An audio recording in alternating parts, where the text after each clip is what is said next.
अस्सलाम वालेकुम, this is ODA foxtrot from defence outpost. तो आज एक काफ़ी ज़्यादा इंटरेस्टिंग और अनएक्सपेक्टेड अपडेट के बारे में डिस्कशन करेंगे जो कि पाकिस्तान एयरफोर्स और श्रीलंकन एयरफोर्स से रिलेटेड है, जिसमें ये कहा जा रहा है कि पाकिस्तान किसी टाइप के एयरक्राफ्ट ट्रांसफ़र कर रहा है श्रीलंकन एयरफोर्स को। तो इसके बारे में डिटेल्स को आपके साथ शेयर करेंगे और साथ में इसका फ्यूचर कॉन्टेक्स्ट क्या हो सकता है उसको भी समझने की कोशिश करेंगे। तो वीडियो काफ़ी ज़्यादा इंटरेस्टिंग होने वाली है, लेकिन अगर आप लोगों ने अभी तक चैनल को सब्सक्राइब नहीं किया तो please make sure to like this video and do subscribe the channel. तो कल से ये रिपोर्ट्स आना शुरू हुई हैं कि पाकिस्तान एयरफोर्स अपनी F7 की फ्लीट के अंदर से एक अदद FT7 एयरक्राफ्ट जो है वो श्रीलंकन एयरफोर्स को सप्लाई करेगा और एयरफोर्स के इंटरनल सोर्सेज ने भी इस चीज की कंफर्मेशन की है। अब जो एयरक्राफ्ट श्रीलंकन को सप्लाई किया जा रहा है वो F7 सीरीज के एयरक्राफ्ट का ही ट्रेनर वेरिएंट है जिसे FT7 कहा जाता है। F7 में जो सिंपल F7 होते हैं वो सिंगल सीटर एयरक्राफ्ट होते हैं, जबकि जो FT7 है वो ड्यूल सीटर एयरक्राफ्ट होते हैं ट्रेनिंग पर्पसेस के लिए। तो ड्यूल सीटर वेरिएंट जो है वो श्रीलंकन एयरफोर्स को दिया जा रहा है। और सबसे इंपॉर्टेंट यहाँ पर बात यह है कि यहाँ पर ये एयरक्राफ्ट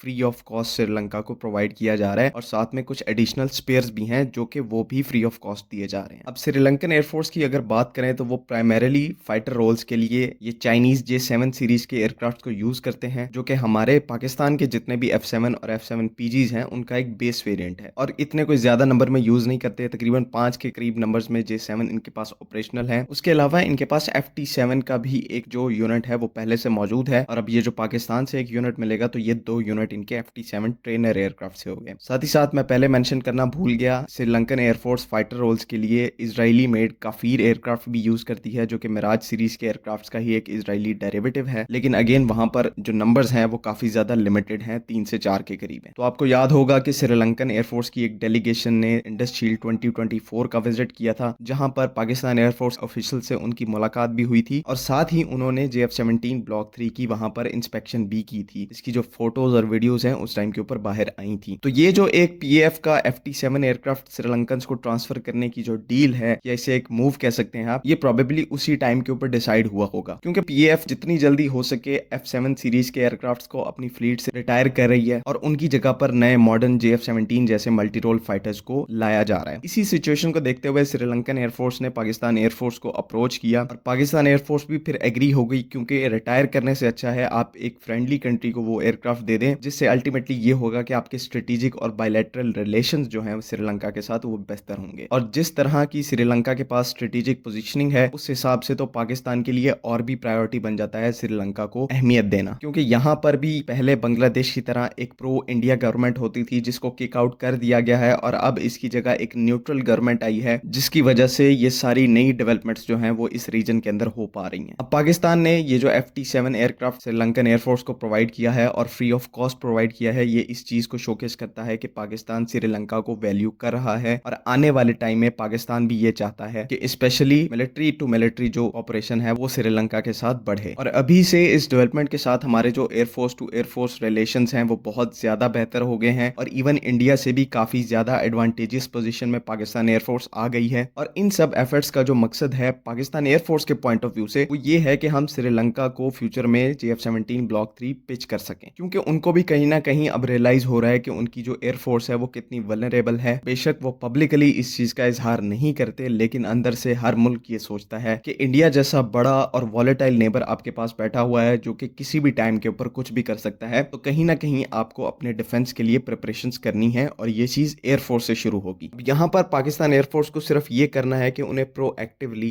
JF-17 ब्लॉक 3 की मार्केटिंग करनी है, और क्योंकि ऑलरेडी हम लोग श्रीलंका के साथ बहुत अच्छे रिलेशंस को एस्टेब्लिश कर चुके हैं, सिर्फ मार्केटिंग की हमें जरूरत है और होपफुली हम लोग इनको JF-17 ब्लॉक 3 सेल कर पाएंगे, जो कि दोनों ही कंट्रीज के लिए एक बहुत ही सिग्निफिकेंट डेवलपमेंट होगी। तो इस पर्टिकुलर न्यूज के बाद कि पाकिस्तान ने गुडविल के तौर पर free of cost Sri Lankan air force को एयरक्राफ्ट प्रोवाइड किया है, इसके बाद श्रीलंकन एयरफोर्स के JF-17 थंडर ब्लॉक 3 एक्वायर करने के जो चांसेस हैं वो बहुत ज्यादा इंक्रीज हो गए हैं। उम्मीद है कि आप लोगों को सारी चीजें समझ में आ गई हैं, लेकिन अगर इससे रिलेटेड कोई भी कंफ्यूजन है तो काइंडली कमेंट्स में जरूर पूछें। बाकी अगली वीडियो तक के लिए अल्लाह हाफिज। पाकिस्तान जिंदाबाद।